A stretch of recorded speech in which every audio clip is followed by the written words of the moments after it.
UP में खुद को सीएम पद का चेहरा बताकर प्रियंका वाड्रा अपनी बात से पलट गई। असल में एक दिन पहले प्रियंका ने इशारे में खुद को यूपी में कांग्रेस का सीएम कैंडिडेट बता दिया।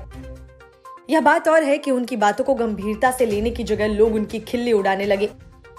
वजह ये कि यूपी में कांग्रेस कितनी सीटें जीत पाएगी, इसका भी किसी को कोई अंदाजा नहीं। जिस तरह से चुनाव बीजेपी और समाजवादी पार्टी के बीच केंद्रित होता जा रहा है, वैसे लगता नहीं कि कांग्रेस 2-4 सीटें भी जीत पाएगी। हालांकि अपनी गलती का एहसास प्रियंका वाड्रा को जल्दी हो गया और अपनी बातों से उन्होंने पलटी मार ली और कह दिया, वह तो मैंने ऐसे ही खिंच कर कहा था। सवाल यह है कि क्या प्रियंका वाड्रा खिंच कर कोई बयान देने और फिर उससे पलटने की सियासत कर रही हैं? ऐसा है तो फिर कौन उनकी बातों को गंभीरता से लेगा? बकौल प्रियंका पहले तो झुंझलाकर कह दिया कि वह भी सीएम चेहरा हो सकती हैं। हालांकि उन्होंने बाद में स्पष्ट किया कि पार्टी मुख्यमंत्री का चेहरा तय करेगी। यह कांग्रेस पार्टी का तरीका है।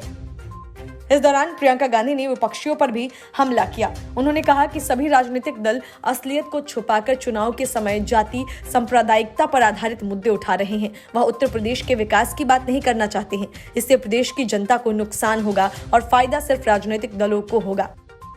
प्रियंका गांधी ने कहा, कांग्रेस जनता की आवाज उठा रही है। कांग्रेस ने विकास, बेरोजगारी, महंगाई, महिलाओं की सुरक्षा जैसे महत्वपूर्ण मुद्दों को उठाया है। चुनाव में इन पर चर्चा अहम है।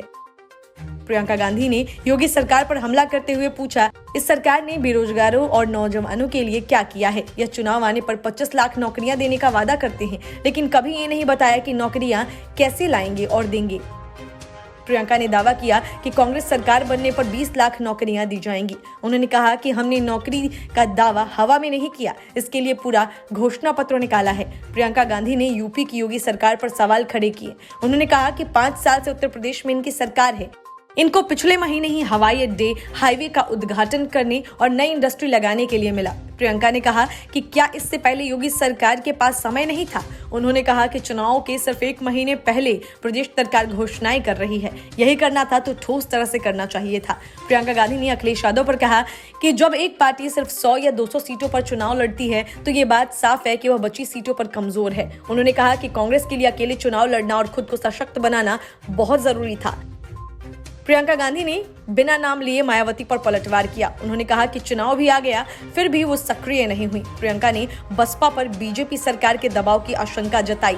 प्रियंका गांधी ने चुनाव से पहले गठबंधन के भी संकेत दिए। उन्होंने कहा कि कांग्रेस किसी भी तरह की चर्चा के लिए तैयार थी, लेकिन ऐसी कोई चर्चा नहीं हो सकी।